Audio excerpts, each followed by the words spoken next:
Welcome to our first full panel of this conference. My name is Shparberg, and I'm the subject librarian for religion at the Fondren Library, and so I have worked closely with Jeff and Amanda and the graduate students for several years to prepare this conference. And first of all, I wanted to thank Amanda Focke very much for this introduction to our collection.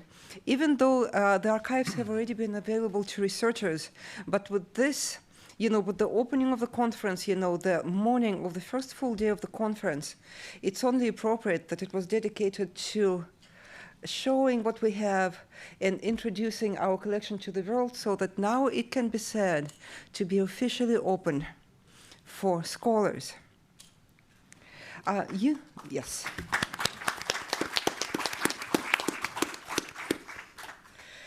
And so, you know that not every institution will be courageous enough, have enough institutional support, garner enough institutional will to collect materials which kind of skirt the boundaries of what this society we live in considers reality, the permissible, the possible. But even though we are uncommon in what we do, we're far from unique, I'm happy to say. And here on the stage, I present 4 panelists who come from different institutions which have dedicated their archival collections partially or even fully to the paranormal, to the impossible, to the supernatural. And we will be talking about terminology very much in this conference and also in this panel.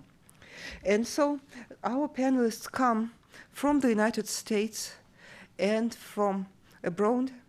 They come from public collections, they come from private collections.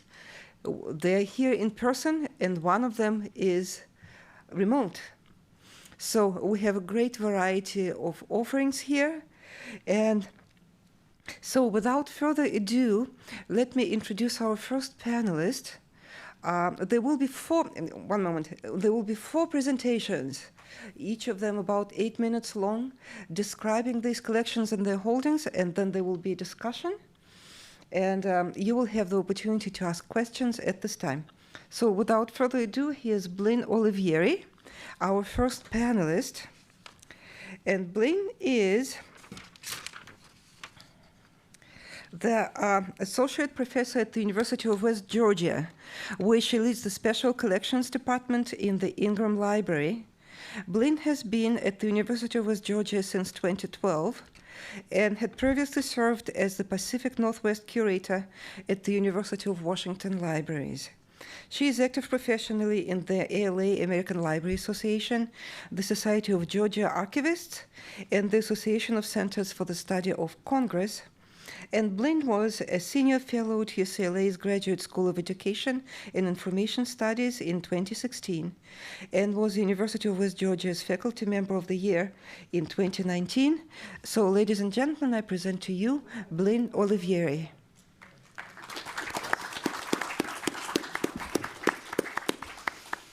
Good morning, y'all. It is an honor and a pleasure to be here.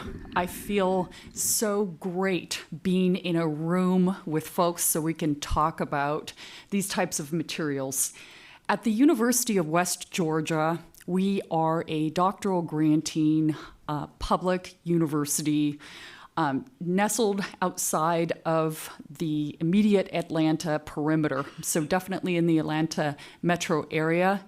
Our position as a public university creates some kind of interesting context for having a collection on what was originally called parapsychology, which I've sort of rebranded into human consciousness collections. And even I see that there's a lot of limitations with that because we're not necessarily talking about purely human consciousness either. It's really should almost more broadly be consciousness collections, but we're trying to choose terminology that at least attempts to describe the materials. What you see in that slide there is our research room. We have a lot of other collections that I administer in special collections, including university archives, extensive political collections and congressional collections, including the fact that I administer Newt Gingrich's papers and the papers of Bob Barr.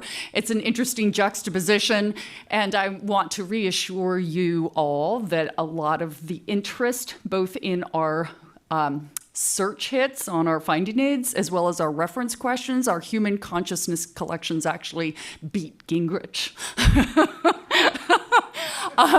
But heavily used collections, including regional archives and our university archives.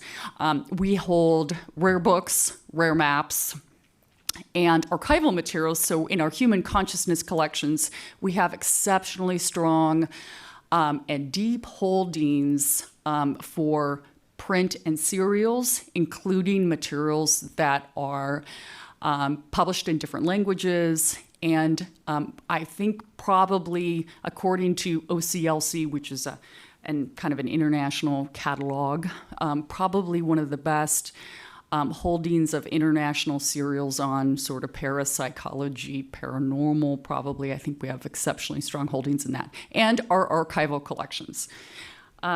You can turn that. Our collections, when I arrived in 2012, our human consciousness collections, they're then called parapsychology collections, were really built out of our university's academic focus in humanist psychology and parapsychology. So really built out of that psychology disciplinary focus. And so one of the major collections that we began with were the papers of William G. Roll, who was worked at the Rhine and whose focus was primarily psychokinesis, so PK. And out of that, I saw an opportunity to really build collections because a lot of universities at that time really weren't collecting in this area. And so topically, out of that, sort of expanding into psi and more PK stuff. And so I'm so sorry. Back? Okay. So topically, we tend to focus on psychokinesis, remote viewing. We have a lot of materials about ESP and other psi phenomenon. We have exceptional collections on near-death experiences because we hold the papers of Kenneth Ring. Kenneth Ring also did some studies that sort of looked at the comparison and intersection of near-death experiences and UFO alien encounters. So we have some materials in there as well. Out-of-body experiences, a new collection that we just acquired actually this month, and we're already working our way towards processing, is the Carlos S. Alvarado papers. And cosmic art that has ended up being quite a heavily used aspect of our collections, particularly because in Ingo Svann's papers, there's a lot about cosmic art because he finished up on a project by Dr. Raymond Piper, who was in philosophy at Syracuse. And Piper, his research area was really cosmic art. And these cosmic art files thus date back to when Dr. Piper started this project in the 40s and include international artists who, some of those files include original art from cosmic artists that were working all over the world that Piper was in touch with. So our cosmic art files have ended up, some of those materials have been included in, most recently, the Metropolitan Museum of Art. We're just getting ready to loan out some of our materials to Camden Art Center in London. We've loaned materials out to the American Visionary Art Museum in Baltimore, etc. Definitely heavy on astrology. And if we could step back. Step back, yes. Yep, to our list of collections. I also want to just briefly touch on, we have Stanley Krippner's files, 87 boxes that are his topical files that also include people's names. So you'll find files on, both by name, like Scott Rogo, to topical files like shamanism, psychedelic drugs, etc. Those are heavily used. And outstanding archival collection from Dr. Krippner. We have Janet Lee Mitchell papers, who worked on all sorts of PK experiments, who's an outstanding scholar and practitioner in this field.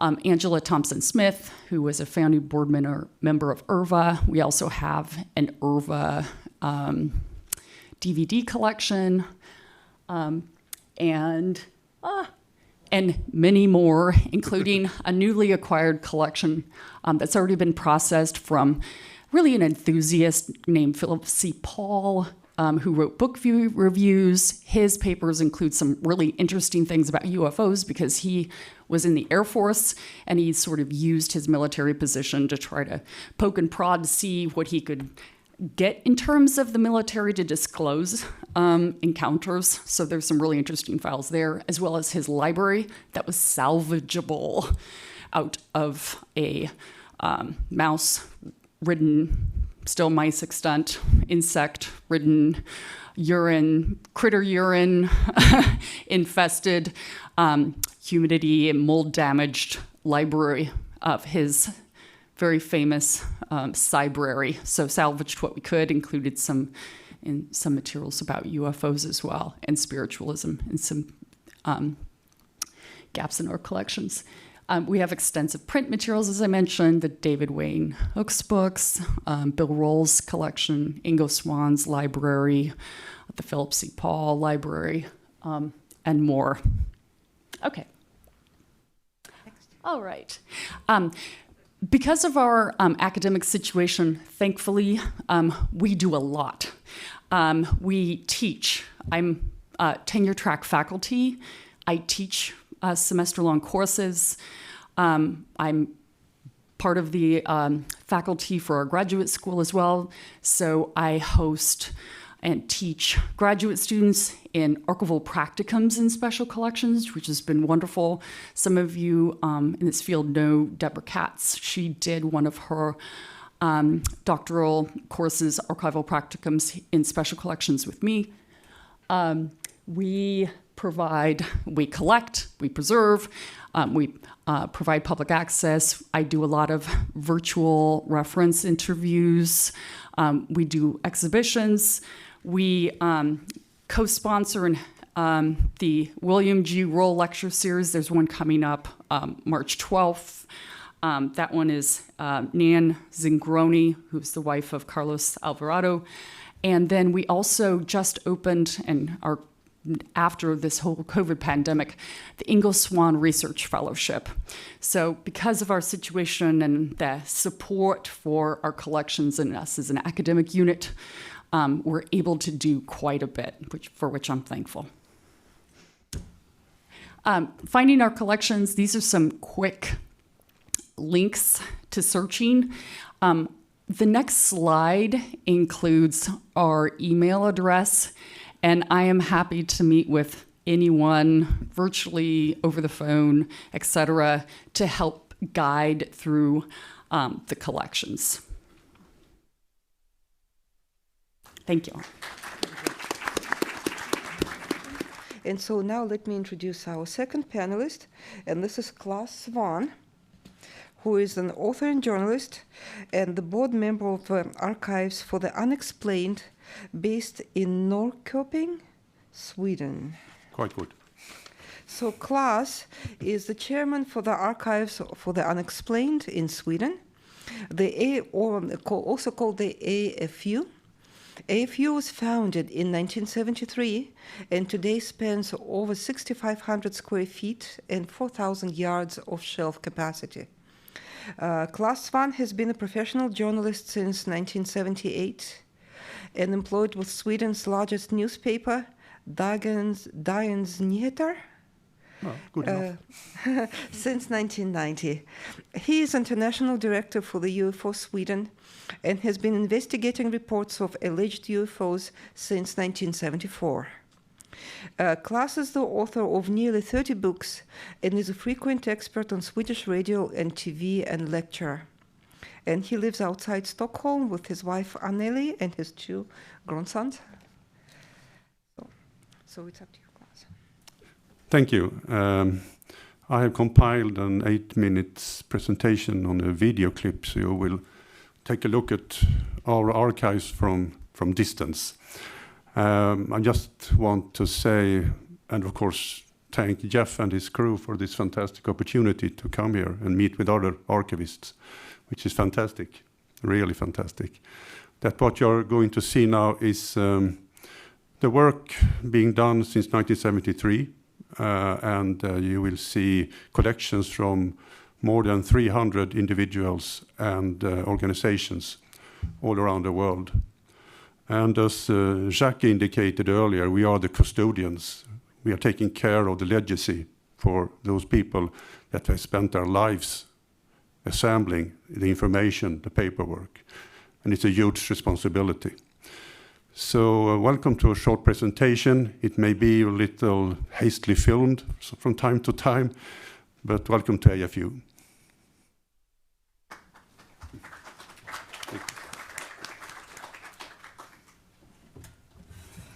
AFU was founded in 1973 and is situated south of Stockholm, Sweden.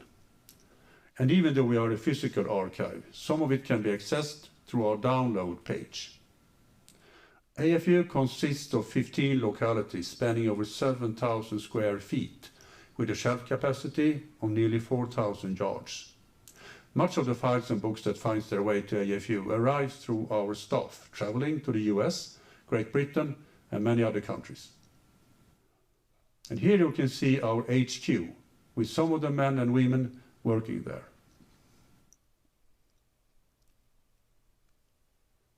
Let us take a look at some of our holdings. Among the 30,000 pictures are pictures of personalities, witnesses, and people connected to UFO research.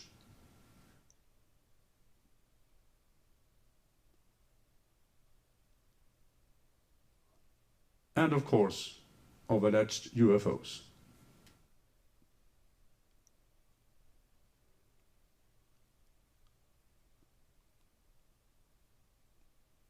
And animals that may or may not exist. 1 million newspaper articles from all around the world. Rare books.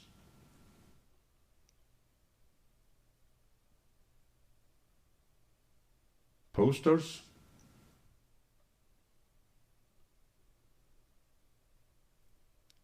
And artwork showing observations of strange entities or craft. 60,000 UFO reports from many different countries, both civilian and from different authorities. Videos, DVDs, CDs, reel-to-reels, and cassette tapes. Much of it saved from defunct UFO groups. We also keep stamps with UFO and paranormal motifs, and models, and toys. But also much of other kind of artifacts, some connected to the paranormal, and others to UFOs.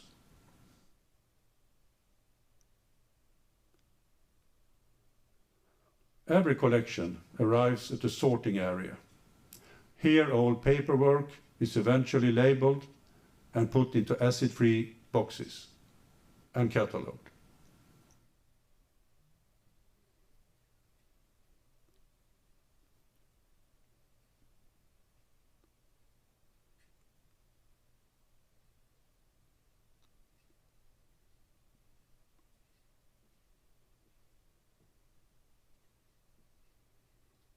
Our 4 libraries consist of 55,000 books.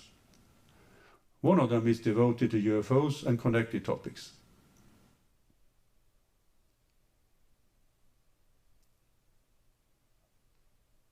Every book is sorted by an index created by AFU called FEMcode.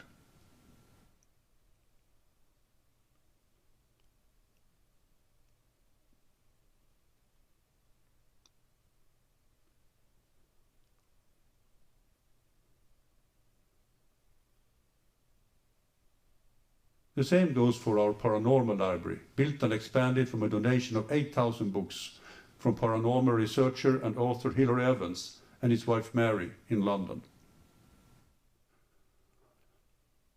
Here you will find books on ghosts and apparitions of Virgin Mary, many of them rare and from the 1800s.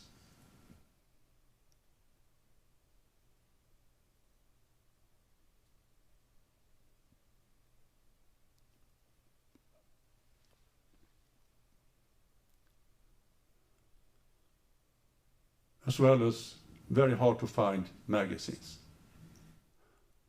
In library number 3, you can find books on Atlantis, ancient astronauts, conspiracy theories, and related topics.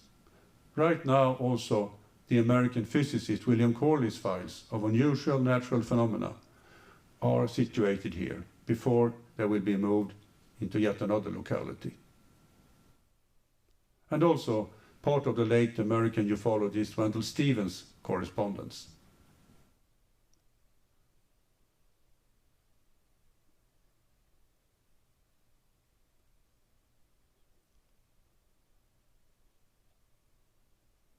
In recent years, AFU has started to build a library of science fiction books, books that have influenced our views on both UFOs and the paranormal.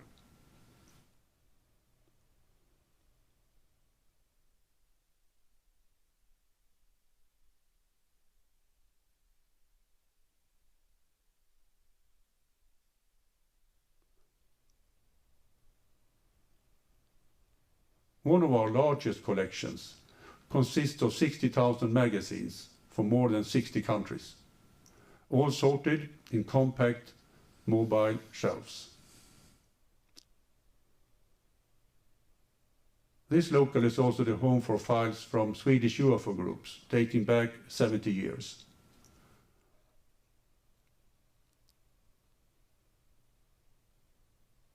Reel-to-reel interviews with American contactees from the 1950s, George Adamski, Howard Menger, Truman Bathory, and the US Air Force Blue Book files on microfilm.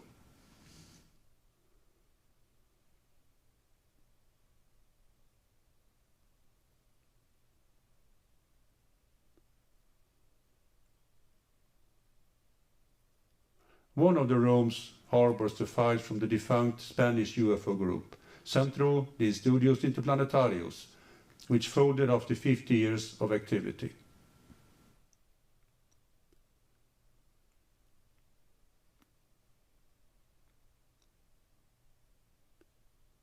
In a local next to AFU HQ, all scannings and most of the research are being made. Here you can also find the storage for AFU Shop, a shop that sells for $2,000 a month, and together with 50 Swedish donors and some foreign, pay for the bills.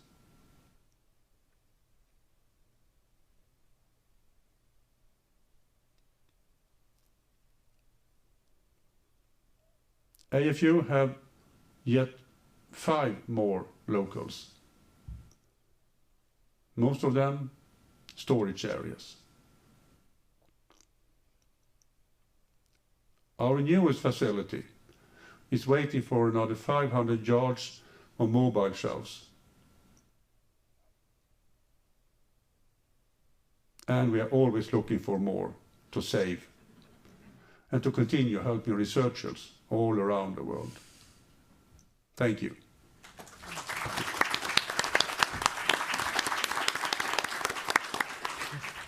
I must just correct one statement. This locality that looked empty, the 15th one, is now filled with those shelves last week. Thank you so much, Clas. This is just really exciting to see. Very inspiring. So, and now let's move on to Stephen Miles or Smiles Lewis, our third presenter. And Smiles has had a lifelong fascination with the anomalous. His early age proclivity of recalling his dreams and personal experiences with ESP, precognition, and dream switching solidified his interest in the paranormal. Smiles led the Austin MUFON and UFO Experiencer Support and Study Groups, published the Paranormal Print Zine, edited a local paranormal newspaper, hosted a network of paranormal websites, organized a national UFO conference, spoken to anthropologists about the transformative UFO paradigm, hosted both terrestrial and web radio talk shows, while maintaining his own paranormal web radio station since the last century, and has been podcasting since before the phrase existed. So, in 2003, Smiles founded the nonprofit Anomaly Archives in Austin, Texas. In 2017, he contributed an essay titled True UFO versus UFOs, Planetary Poltergeists and Weapons of Mass Enchantment, to the UFO anthology UFOs, Reframing the Debate. Smiles has worked in a variety of libraries his entire adult life, and currently he runs the volunteer studio of the Texas State Library and Archives Commission's Talking Book program, producing audiobooks for the blind and print disabled. So it's on to you, Smiles. Thank you. So I just want to say how much of an honor and a pleasure it is to be here. I am not an academic. I am not a professional librarian or archivist. I am just like so many of you, people who've had experiences that led them down this path of interest in strange phenomena. So we are a 501c3 nonprofit based in Austin, Texas, as Amanda said. And that lifelong fascination has led me, as she said, to lead a local Austin MUFON chapter, the local experiencer abductee support group, and led me into discovering the 1990s alternative media zine scene, and then publishing my own zine for a time, and meeting a wealth of people who had an interest in these same subjects and were using the desktop revolution of the 90s to publish their zines. Next slide. One of those people was Austin-based West Nations. West Nations was publishing a amazing magazine called Crash Collusion that dealt with psychedelics, conspiracy, magic, UFOs, the paranormal, visionary experiences, and whatnot. And through him, I met a wealth of close friends who I still maintain connections with today. And all this time, I was becoming aware of the Archives for UFO Research, now the Archives for the Unexplained in Sweden. And that was really the greatest inspiration to undertake the mission impossible of founding a nonprofit independent archive, not associated with any university or institution. As my own personal library began to grow, as so many of you have experienced, you sometimes outpace your ability to read, and there comes that moment where you're like, well, what are these books doing besides sitting on my shelves? They could be serving so many others. West Nations, a few slides back, when he moved away, he donated his collection of material. I had been recording Mutual UFO Network local conferences and accumulating these materials. And so when he moved away and I acquired his collection, that's around the time when I finally decided to set aside other projects that were involved in the paranormal to found the nonprofit archive in 2003. This was our first location here.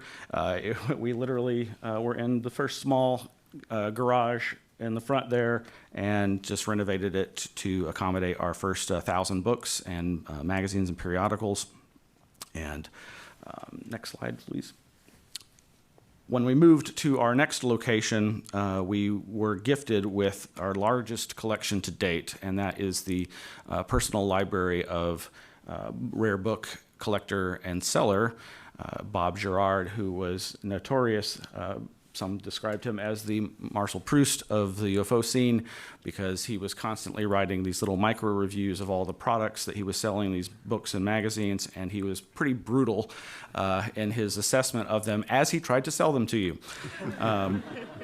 And so we have, besides his personal collection, which is about over 2,000 books, It includes rare materials from the 1600s that aren't necessarily directly UFO or paranormal related, but it also contains a wealth of UFO material, Atlantis material, classic contactee books, and the like, and as well as a almost complete collection of his Arcturus book zine, a catazine, which was his catalog and magazine where he wrote and published these materials, as well as copies of his own self-published material, Future Man being probably his most concerted effort to explicate his views on this phenomena. And next slide, please. And just, there weren't really money, and I do want to credit Clas Svahn for that previous photo of Bob. That still is from the documentary produced by Discovery Channel, Farewell Good Brothers. That's an interesting look at the contactee movement kind of after its heyday. These are two stills of some of the other books that he published, Mice being a brief allegory about the UFO phenomena from the perspective of mice trying to understand the nature of their reality, as well as the Revolt of the Free and another title that's escaping me. Next slide, please.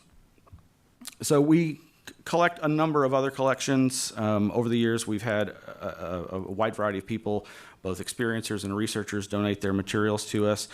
Some are just actually our attempts at collecting other people's works independently. This experiencer, Josie Gallant, was a local abductee, contactee experiencer. She was also quite the artist. She produced a number of works that some of which are available online. And so we've collected materials like when her art, like that middle drawing was from a video that appeared on local Austin Access Television. There was some didgeridoo in the background that I believe was produced by another experiencer who donated their collection.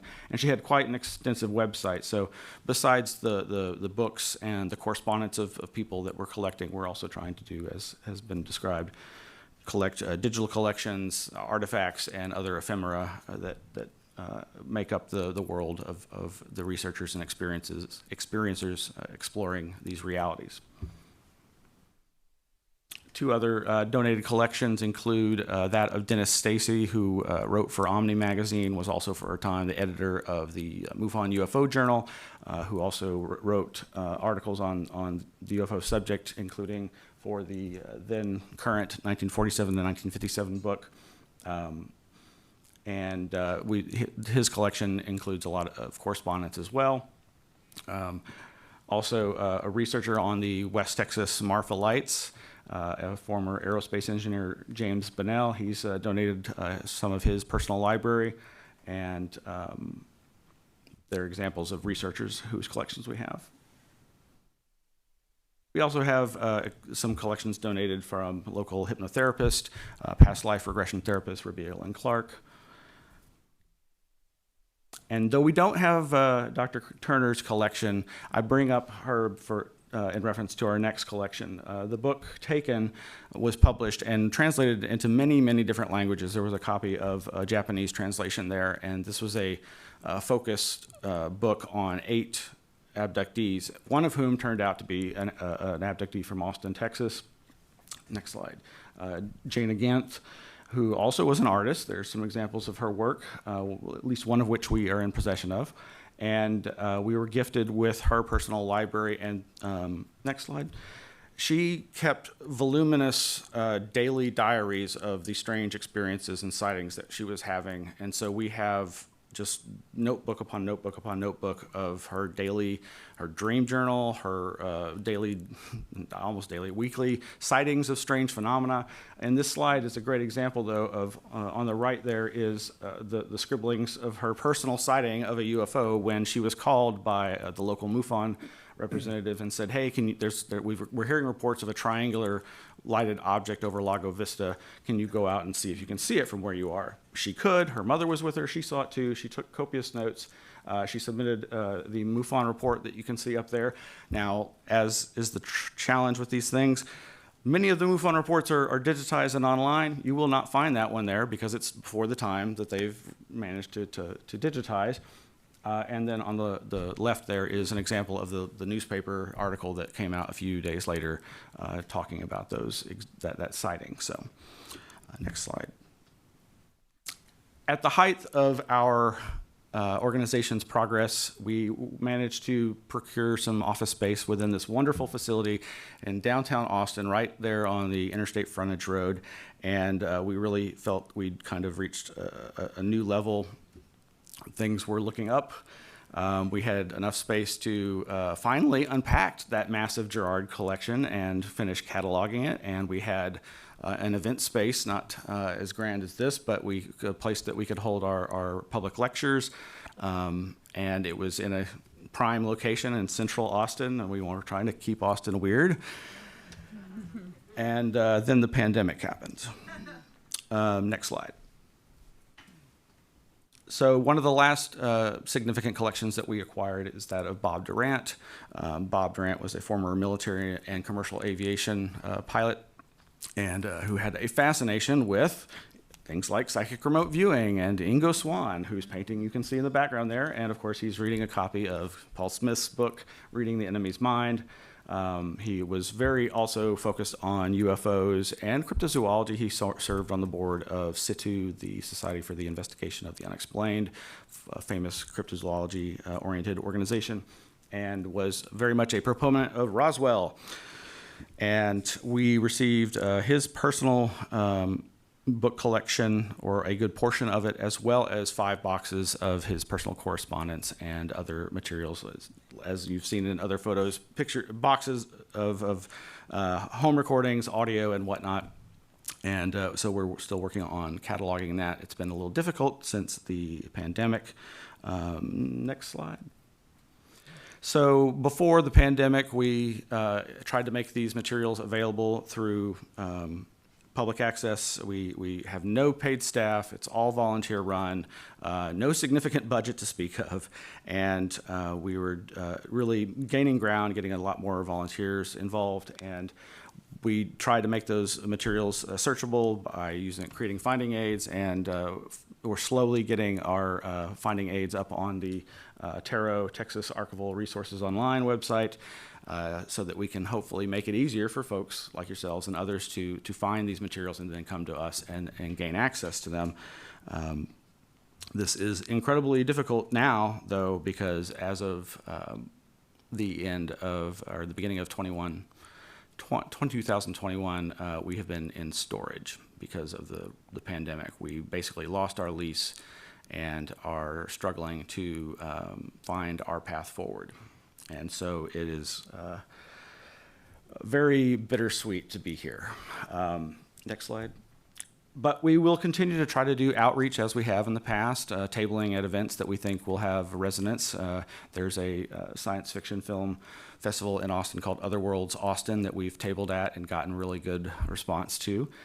We have funded, been sponsors of, and tabled at events like Austin Archives Bazaar, and most recently did a presentation as part of the Folklore in the Archives at the University of North Texas's online streaming event, and trying to participate and get the word out about our collection at events such as this. And somehow my contact info has disappeared. Contact at anomalyarchives.org. The website is anomalyarchives.org. Thank you so much for having us.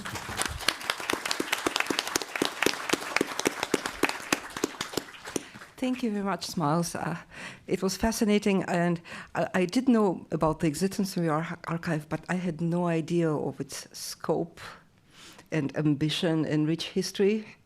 And yeah, it's very, very informative, very illuminating. And so let me just present our last panelist, who is here in spirit, if not in person.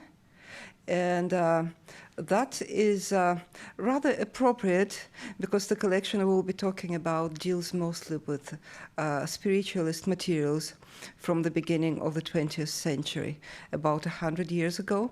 And this is Dr. Brian Hubner from the University of Manitoba in Winnipeg, in Canada.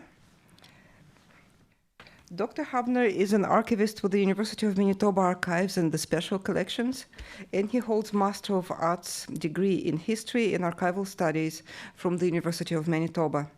He has presented conference papers on the relationship between the Hamilton family and Winnipeg, including the spirit photography of the T.G. Hamilton Fonds, Valuable Cultural Treasure or Bizarre Sideshow, Winnipeg 2010, and the Hamilton Family Fonds and Community Engagement, Winnipeg 2018. In December of last year, he received his PhD from the University of Amsterdam on the topic of the ghostly shadow in the archives, an archival case study of the creation and recreation of the Hamilton Family Fonds at the University of Manitoba Archives and Special Collections. And let us now listen to Brian's video presentation. My name is Brian Hubner, and I am an archivist at the University of Manitoba Archives and Special Collections. I'm going to talk to you today about the Hamilton collection and then move on a little bit to some of the other paranormal collections we have. Seances, levitation, and eruptions of ectoplasm are just some of the paranormal activities documented by Canadian doctor and his wife and family in the early to mid 20th century. Between 1918 and 1935, Dr. Thomas Glendenning Hamilton and Lillian Hamilton studied paranormal activity in an upstairs room in their Winnipeg home. The Hamiltons conducted experiments that tried to use scientific methods to explore the psychic realm. In the house at Henderson, Iowa, T.G. Hamilton built a seance room and set up a battery of cameras to capture strange phenomena from every angle. By thoroughly documenting the techniques, the Hamiltons accumulated 1,300 pages of text and over 700 unique photos that describe and depict spirit activity. Since it has been made available to the public, the collection has become world-renowned. T.G. Hamilton was born in Ontario in 1873 and moved with his family to Winnipeg, where T.G. became a physician. With his wife, Lillian Forrester, a nurse, they had 4 children. T.G. was well known in the community, a church leader, president of the Manitoba Medical Association, an MLA, a school trustee. The seances may have begun as an attempt to contact their son Arthur, who died of Spanish flu in 1919, when only 3 years old. Although somewhat earlier, in 1918, a professor friend had introduced Hamilton to the paranormal and spiritualism, a religious movement which saw its peak in the late 1800s. By 1920, T.G. and Lillian had started their own experiments at home with the help of mediums. Their seance circle did a series of investigations related to spiritualism and took photographs of the phenomenon. Their first experiments were of telekinesis, that is, moving objects with only the mind, through medium Elizabeth Poole. But their 2 most important mediums were Mary Marshall and her sister-in-law Susan Marshall, who produced ectoplasms. Soon prominent Winnipeggers were in their seance circle, including Dr. Bruce Chown and lawyer Isaac McBlado. The Hamiltons were garnered attention from other spiritualists, including Sir Arthur Conan Doyle and Prime Minister William Lyon Mackenzie King, although King was not revealed as a spiritualist until after his death. Doyle is said to have returned to the Hamilton seances as a spirit. The photographs are created on glass plates from which prints were made, and then supporting documentation was created. The cameras were the technology which allowed the ghost to be seen. The most interesting photographs are those of the ectoplasms. They show mediums with white substances coming out of their mouths, and these photographs include extras.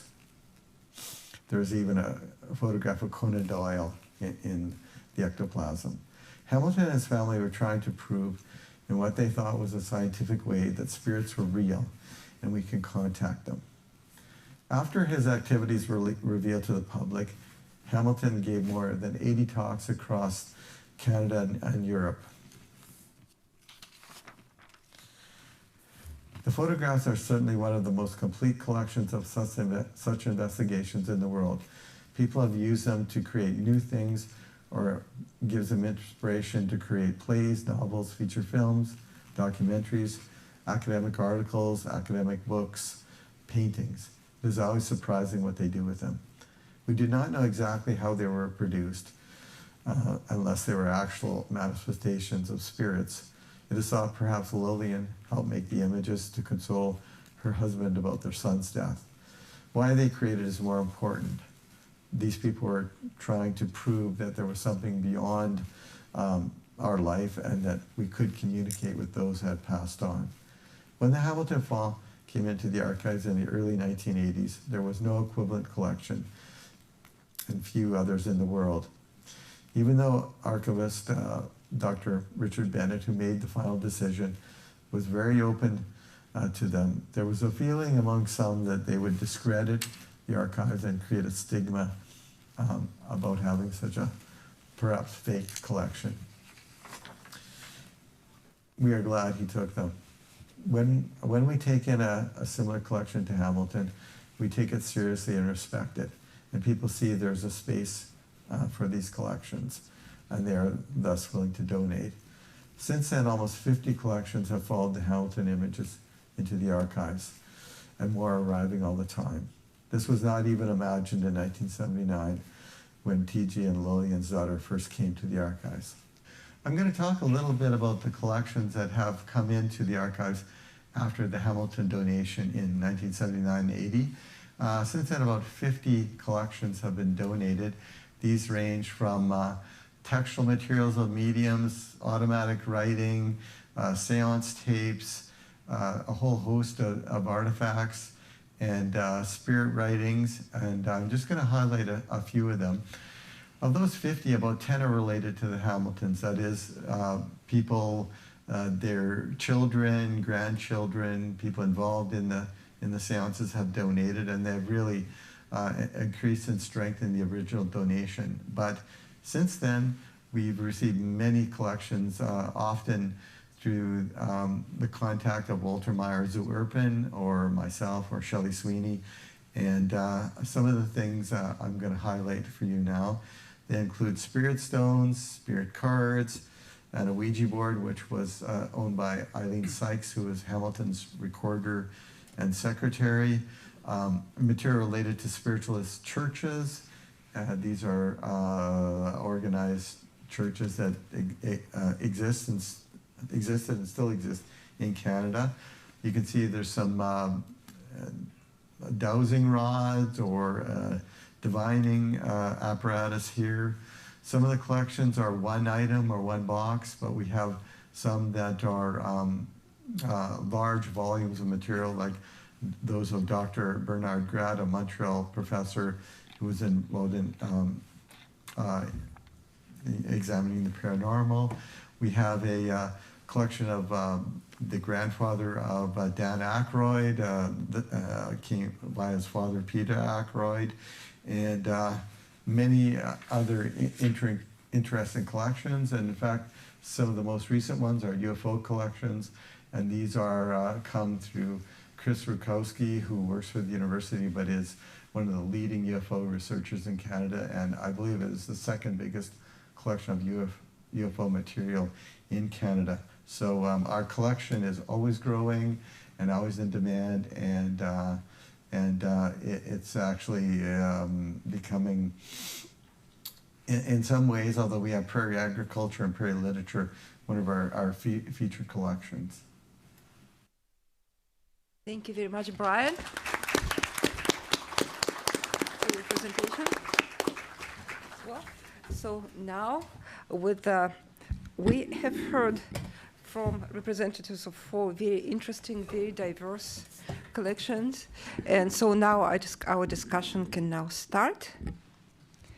And we will be taking questions from the audience, but we'll also have a couple of questions to kick off our discussion with.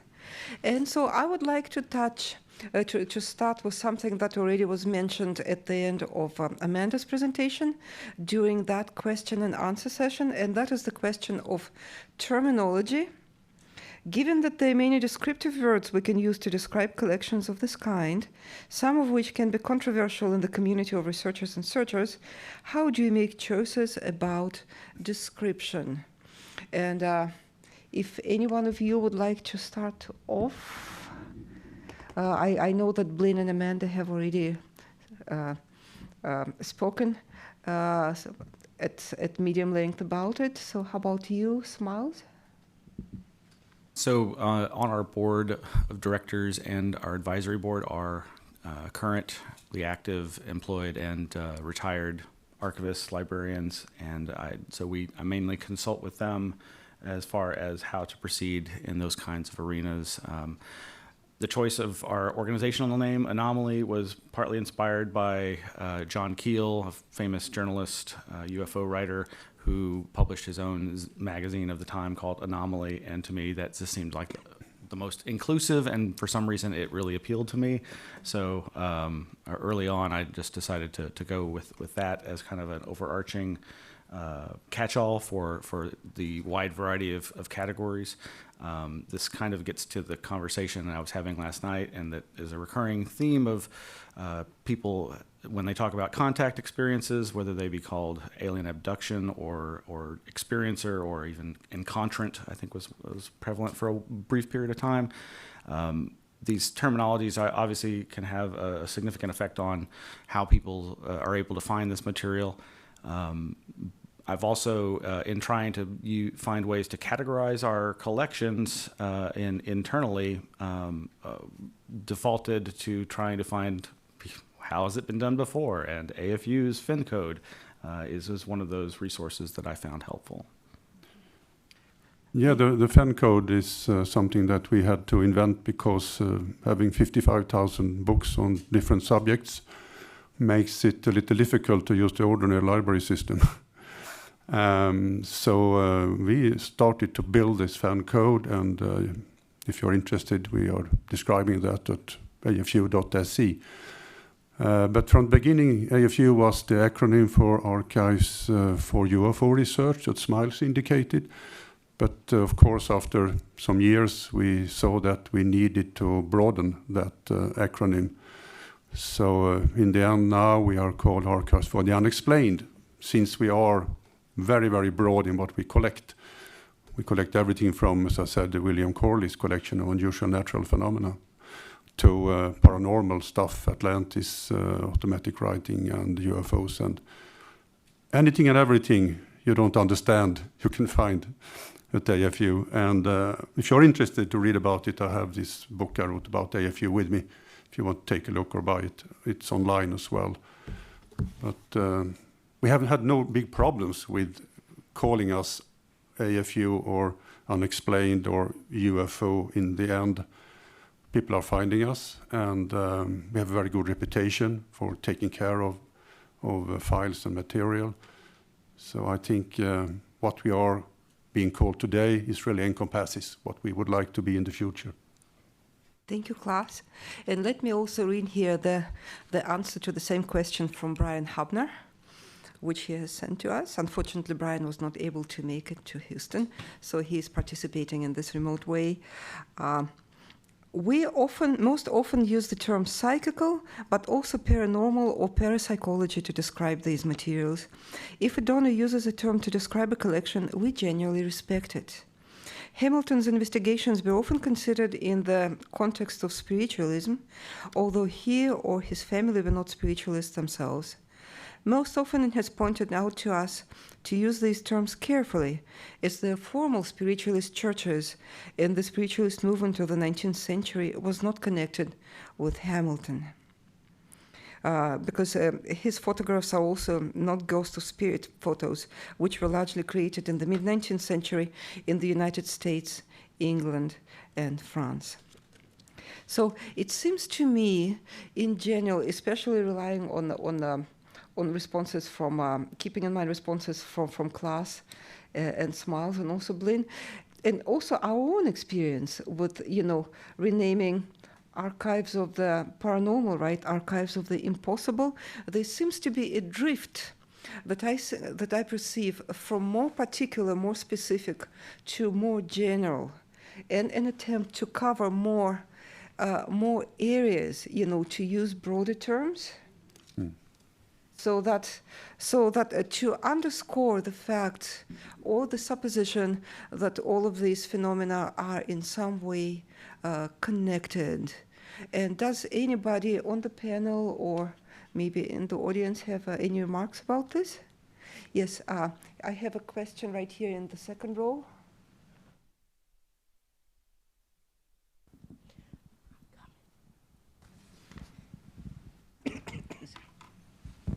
Thank you. It's not a question, it's more of a comment. In the narrow slice of research parapsychology, which some of you know I've been involved with most of my career, it's been a topic of discussion dating back as far as 1940 when J.B. Ryan published his book about 60 years of parapsychology, struggling with the exact same issue. Part of the problem, in I think broadly so, is that we don't have positive definitions of our phenomena. When we figure out what ESP actually is, instead of a whole long list of things that isn't, then I think that the nomenclature will come very clear. Thank you. And that actually brings to my mind the ongoing discussions in physics about the nature of dark matter, and dark energy, which actually nobody knows what it is. And it's like a placeholder term for something to be hopefully discovered in the future. A question right there. Yes, please. So two different things. The first one is kind of responding to Ed. Well, in general, part of the problem here with these phenomena is that they are of different ontologies, right? They're constructed, or they may exist from out of different natures. So ESP isn't the same thing as UFO phenomena of various descriptions. There's some increasingly becoming a bit doubtful, but the idea that UFOs are probably a concrete physical kind of a thing, whereas ESP may not be concrete and physical, right? And so when you try and come up with a term that captures all of these things, that's where the trouble comes, right? Because you're trying to throw a whole bunch of kind of an eclectic set of things together and come up with one descriptor. Well, that's why we're having trouble, right? The other thing is, it's probably better handled offline, but I can't resist the opportunity of getting two of the people I need to talk to together and not have to hunt them down individually, right? So first off, Blynne, you guys have got Janet Mitchell's archives. I have about 5 or 6 boxes of her back issues of all her old parapsychology publications, that she collected over time, and she didn't send them to you guys because she didn't think you wanted them. Do you want them? I'm glad you brought that up. Not to drift too far from our discussion about terminology, which I think is really important. One thing that we make a decision of in special collections is we spend and invest a lot of time in preserving and collecting these primary source materials. And I probably don't need to cover all the parameters of what that involves, but temperature, humidity controlled storage, the security of our storage, staffing, expertise, long-term management, all of those components feed into our kind of cost matrix for preserving and providing public access to these materials. So materials that are published, other than our rare books, rare maps, rare ephemera collections, that's one thing. But things like article reprints, we do not collect because people can find them elsewhere. Okay, so that was a kind of an extended no, is that it? Yes, that's correct. Right. Yeah. Gotcha. Okay. Right, and it's really looking at that cost and the value to researchers long term. No, I get you. Yeah, good. My wife will be disappointed that we can't get those boxes out of our garage, but still, right? Okay, because I have a hard time throwing something that away. I will say that, like with the Carlos S. Alvarado, who studied out-of-body experiences as well as a few other topics, with his papers we just acquired, I was on site for a week working with those papers. And what is the danger of winnowing out those materials, because for decades he requested reprints of articles through ILL, when he was at UVA in the medical school. I mean, decades and decades and dollars worth of ILL reprints that he had sent to him. He even saved the receipts for those. Is that then what you lose is that intellectual train of what he was reading in order to formulate his thoughts. So we do lose that. But it's one of those very difficult choices of we must clean that out and narrow it down. It's really, it is a difficulty. It is a conundrum. And that's why in our finding aids with Alvarado papers, we'll have a note that over 16 boxes of article reprints were winnowed out of the Alvarado papers that were embedded and integral to his research files, but that didn't warrant retention because we are providing very expensive space to original primary source materials. Yeah, got it. Makes sense. Okay, so I'll try and make this very brief. I don't want this to grow into my hand here, but I would just say that we would love to have them. We don't have that problems. okay, but that involves international shipping, right? Don't ship it. I'll have that conversation with you then. Okay. Do that. This has to do with Bob Durant's archives. As Miles knows, he and I kind of worked together and divided them up. He got the UFO stuff, and I got the Ingo Svahn remote viewing stuff. And I think I talked to you, Blynne, about maybe me passing them on to you guys. Right. Okay. So just the one suggestion is, I'm a little bit concerned that you guys are only in storage right now, Miles, and I think you are too, right? Very concerned. If it should happen that your archives have to be dissolved, I hope you two work out an arrangement so that she can get Bob's UFO stuff. Okay? Yes, yes, thank you so Okay, much. good, Yes. thank you. This raises an important, you can probably continue this conversation together with Clas and Smiles and Blynne after the conclusion of this panel, but this raises an extremely important topic of the future of archives and challenges faced by both public institutions and privately held archives, just the different types of challenges, each of which contribute to, just pressure on these materials. And I can see, from the institutional perspective, very often, the trustees, the people in power, don't really want us to acquire these collections. As Brian said, it was considered.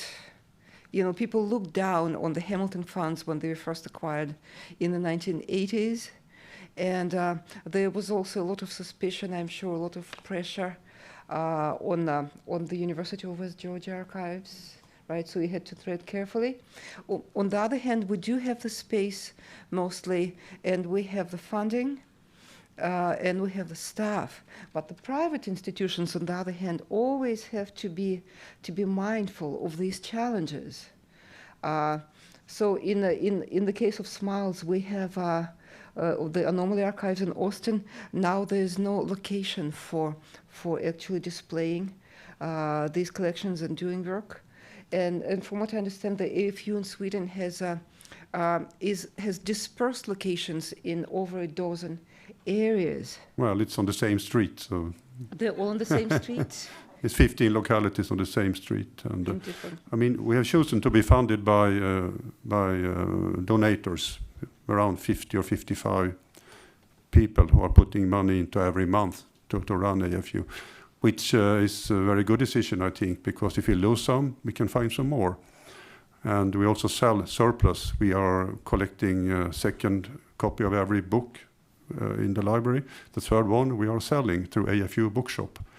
You can buy very scarce and very hard to find things, and that makes up for the rent every month. So I think we are very safe for the future, and we would love to have one locality, everything under one roof, of course. That's the aim, and maybe before I'm turning in, I will try to solve that.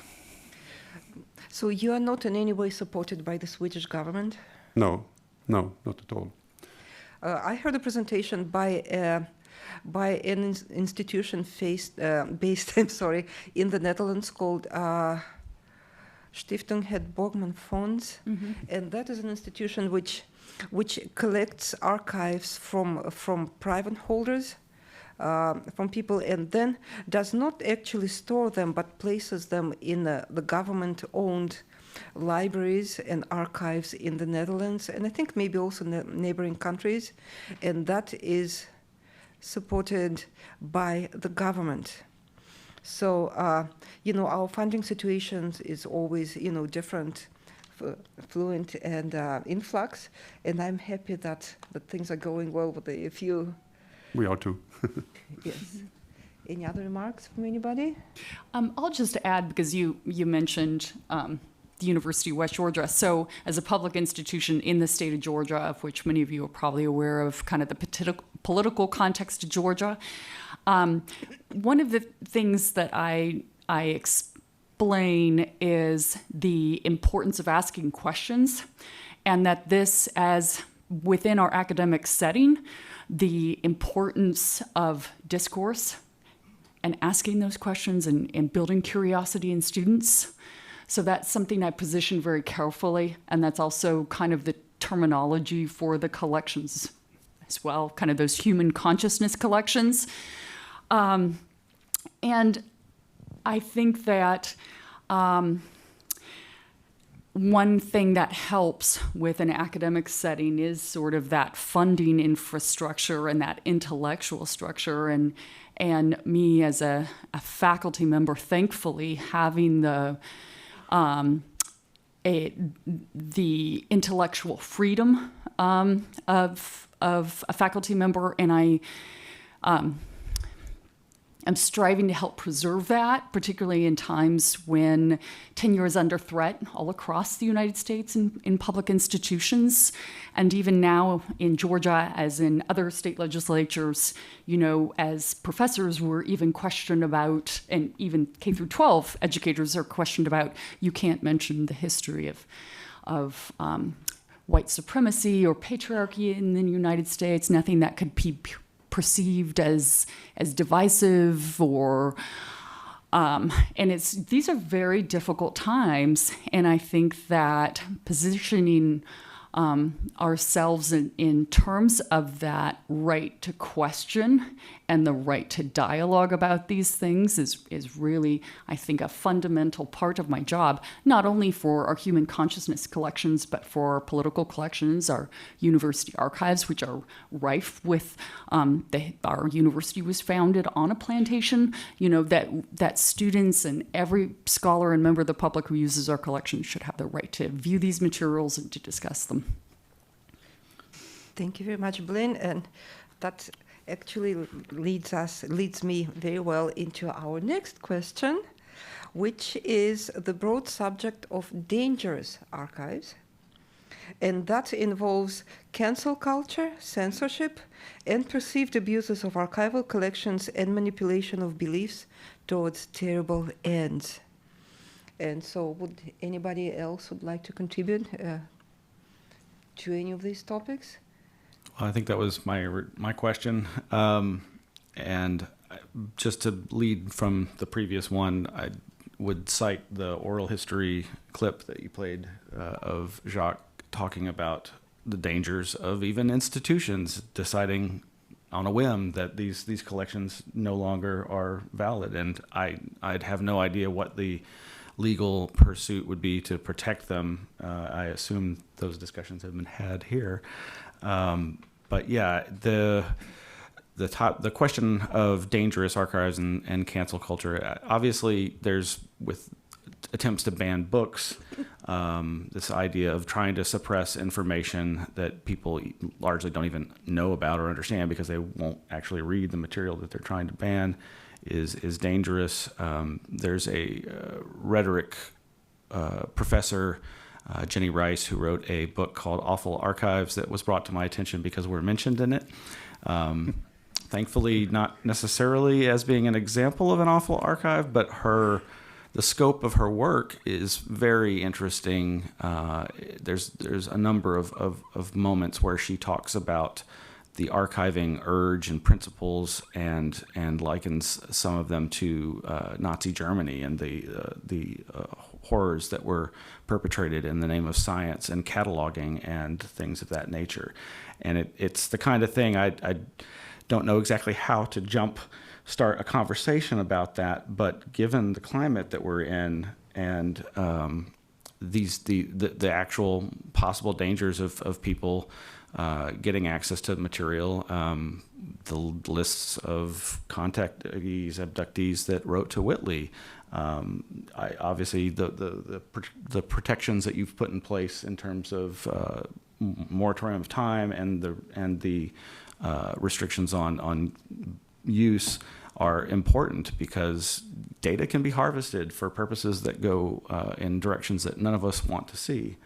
And that's kind of what I was trying to get at with that question, and I do not have the answers to that. But I think it should be part of the conversation.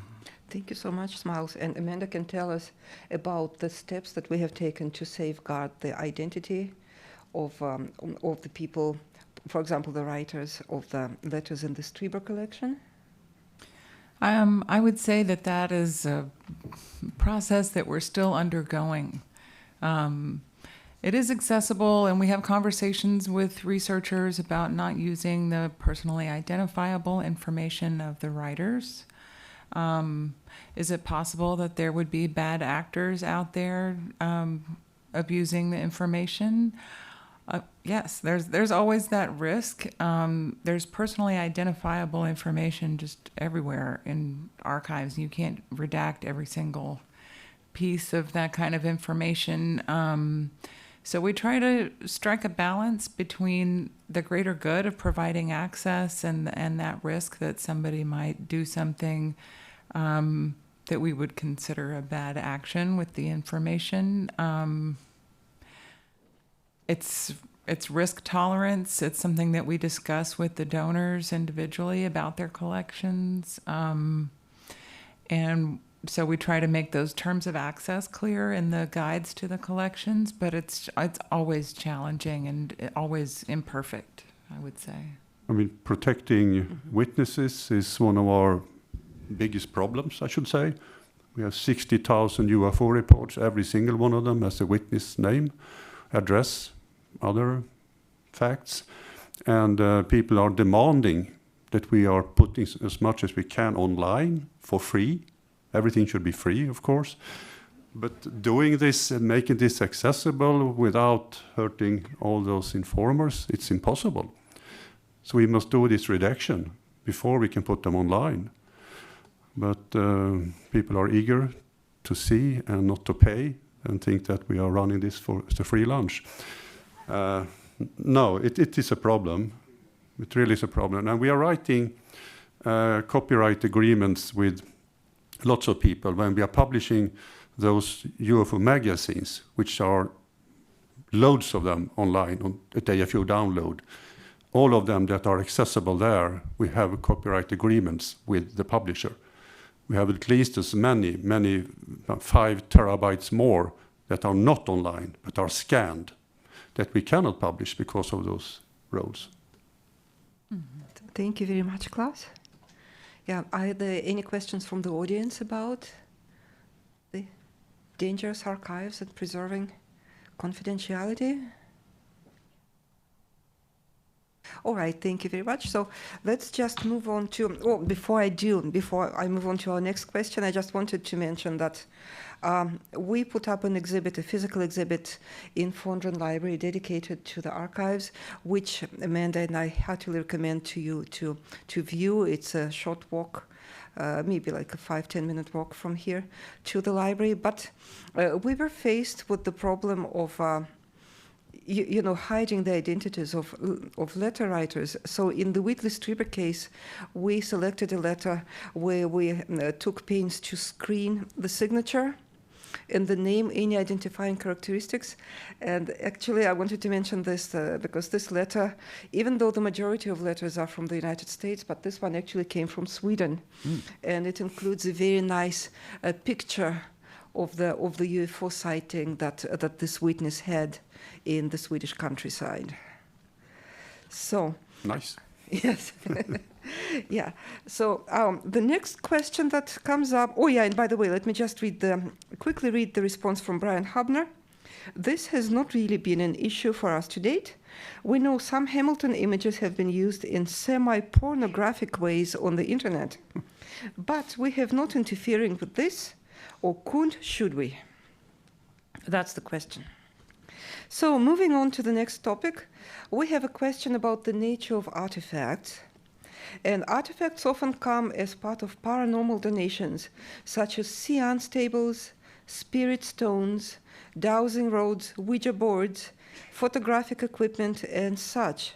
And we are not a museum, and so have a great deal of difficulty properly storing, exhibiting, and keeping safe in proper environment conditions. And so I would like to invite contributions from our panelists. That was your question, Blynne, right? Was it? I don't know. I had a lot of questions. To respond, we do have artifactual items associated with collections. With the William G. Roll papers, some of his experimentation boards, along with Zehner cards and things like that. And with Ingo's papers, also with their some things, artifacts related to the practice of Scientology. And so I think it's just bound into the nature of our collections. Large things like couches, can't take. So it has to, I have to make decisions based on what we can reasonably care for. We aren't a museum, and so we do not have that kind of preservation expertise with textiles, metals, bones, la, la, la.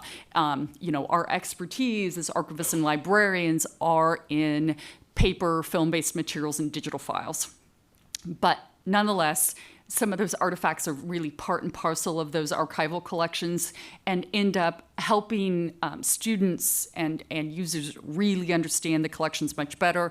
And when I often start teaching about our human consciousness collections with students, a wonderful thing to start with is the box of bent spoons from the William G. Roll papers. And that immediately gives students a visual understanding of the power of the mind and PK and his experiments that he was running.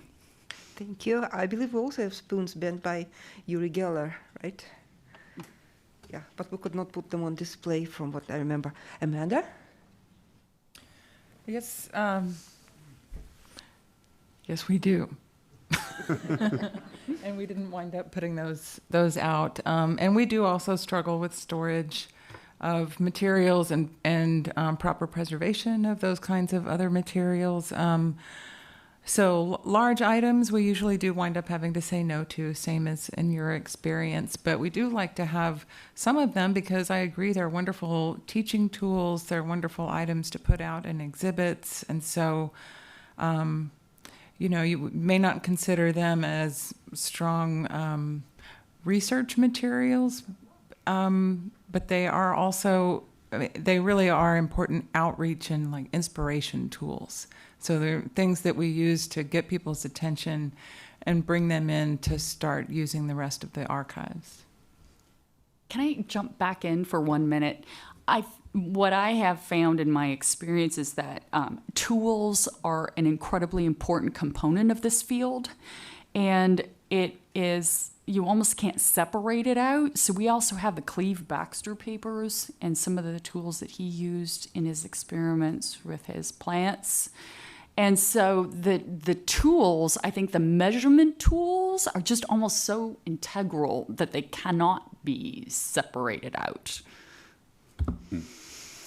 We keep quite a lot of artifacts connected to UFO sightings. People have found metallic debris or crop circle artifacts when you are trying to douse a crop circle. And we have this wonderful police jacket from Alan Godfrey. He was the first policeman to be abducted in Great Britain. Who knows? But we keep that.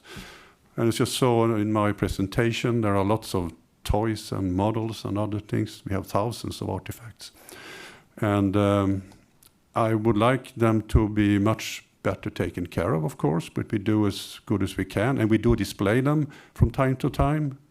This year, in the end of May, we will display maybe 100 of them in an exhibition in Norrköping, where the archives are situated. But we would love to have a museum, which we don't have the money for right now. Mm-hmm. I'm going to say one more thing. Also, I think that there's that associational, they're tools, but they're also strong associative values, because William G. Roll had this theory about the long body, like the items, it can be a physical item in your life, whatever, that you actually as an individual develop actually an association with this item that is very comprehensive and deep. And so some of these artifacts are closely associated with these individuals. And so it's almost like that consciousness question about terminology. I mean, so it's not just human consciousness, or maybe it is, or a greater consciousness beyond humans that actually connects in with even an artifact, an item. Great, thank you. Smiles, do you have a? We've not received much in the way of artifacts. The closest thing to the UFO themed artifacts in the form of toys, like as represented in AFU, yeah, people give those things to me. I've never asked for them, but they're like, "Oh, you're the UFO guy." So I've ended up with that material, and I'm like, "Yes, let's put it in the archive," but it's not really part of the collection officially. We treat it as ephemera. We're not trying to be a long-term museum to protect that stuff, but it begs the question of there are so many more hoops to jump through to qualify as a accredited museum. I mean, archiving papers and books is hard enough as it is. So we're not yet in a position to do that. That is so. And Brian says, we try and genuinely discourage artifact donations, but some are just too interesting not to take in donation or come part and parcel of one, as you said, Brian. We just store them at best as we're able in climate-controlled conditions which exist in our rare book vault. These items can be, of course, very useful for display, and we don't have a ready solution to this. So it looks like just with you, they just come, whether you ask for them or not, they just try to make their way in. All right, well, thank you very much. So we have about 4-5 minutes left, and so we can take questions from the audience for any of the panelists on any topic. So please let us know if you have any questions. Yes, I have a question right up there.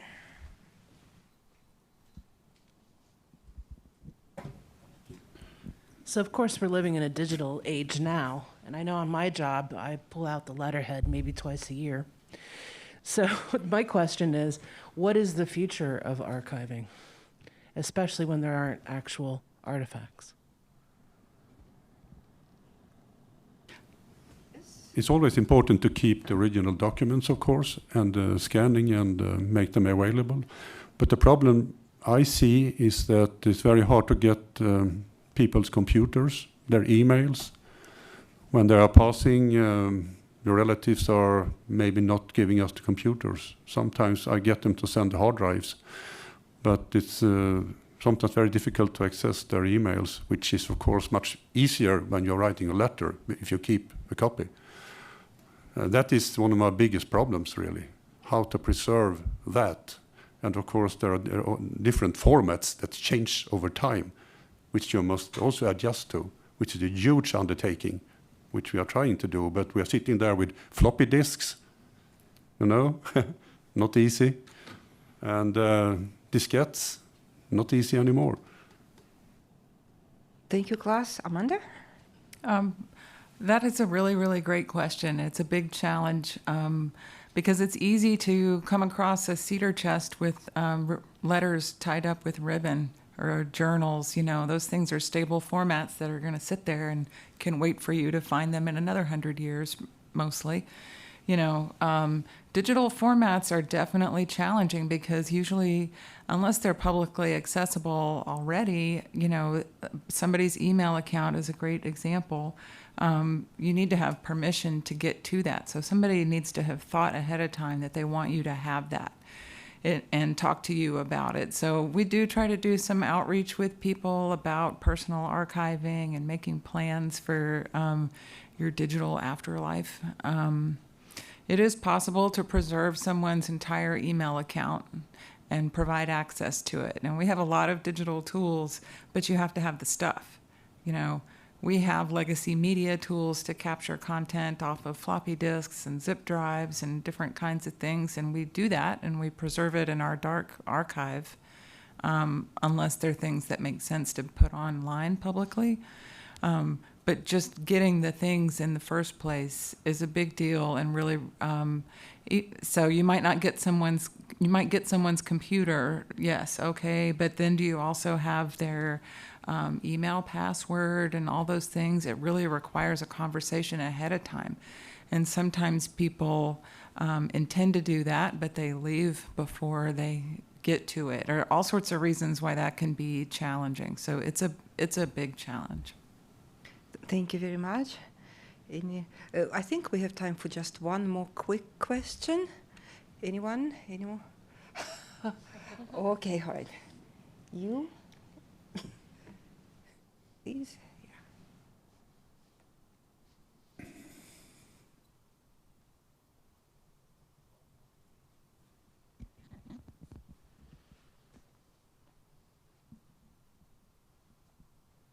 Following up on Blynne's question earlier about, or Blynne's comment earlier about the connection between people and objects, just a general question, have any of you had any unexplained events in your collections?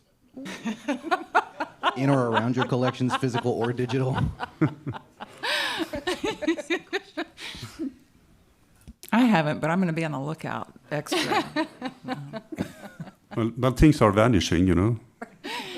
You keep looking for them for quite a while, and sometimes they turn up. Mostly just the personal experience that I think most folks have had at one point of experiencing synchronicity in the form of the library angel, where you're walking through the stacks, and that book that you need to find that has the thing you need to find in it falls off and opens to the page, and there's the thing you're looking for. Is that a ghost? Is that your guardian? Is that just luck? All of these I things. agree with that. Yeah, I've had that. Yeah, I think so, definitely. Well, thank you very much. And so with this great question, I think this is the perfect conclusion to our library panel. But I'm sure that your questions are not exhausted, and I did see several hands up. So I'm sorry we could not accommodate. But you're always welcome to continue these conversations with our panelists after the conclusion of the panel. And thank you very much again.